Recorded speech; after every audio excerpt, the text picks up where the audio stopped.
다음 소식입니다. 한국노총이 오늘 대통령실 앞에서 노사정 대화기구인 경제사회 노동위원회와의 대화를 전면 중단하겠다고 공식 선언했습니다.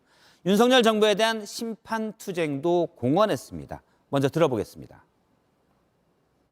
정부를 향해서 더 이상 대화를 구걸하지 않겠습니다. 한국노총의 윤석열 정권 심판투쟁은 끈질기고 집요하게 전개될 것입니다.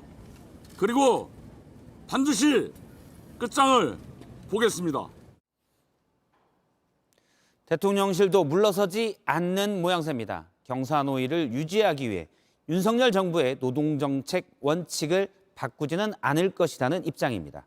대통령실에 나가 있는 취재기자를 연결해 좀 더 듣겠습니다. 최수연 기자, 대통령실 입장을 좀 더 구체적으로 들어볼까요? 네, 대통령실은 강경한 입장을 내놨습니다. 이번 사태의 발단이 된 한국노총의 광양제철소 시위 자체가 불법이라는 데 초점을 맞췄습니다. 그러니까 불법 시위와 폭행이 먼저 있었고 경찰은 정당하게 법 집행에 들어갔다는 겁니다.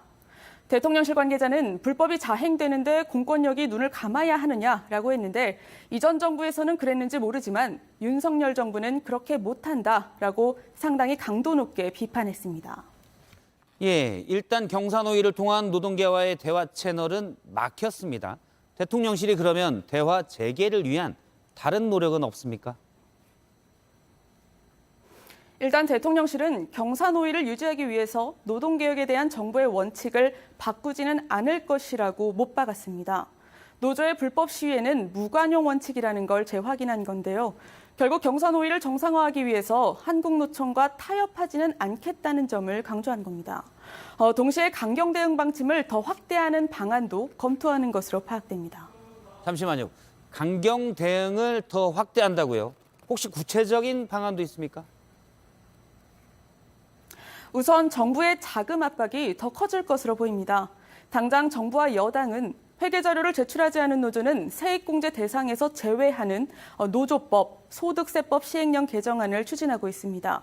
정부는 회계 자료를 제출하지 않은 노조들에게 과태료도 부과한 상태인데 노조 입장에서는 앞으로 자금 부담이 더 커질 것으로 보입니다.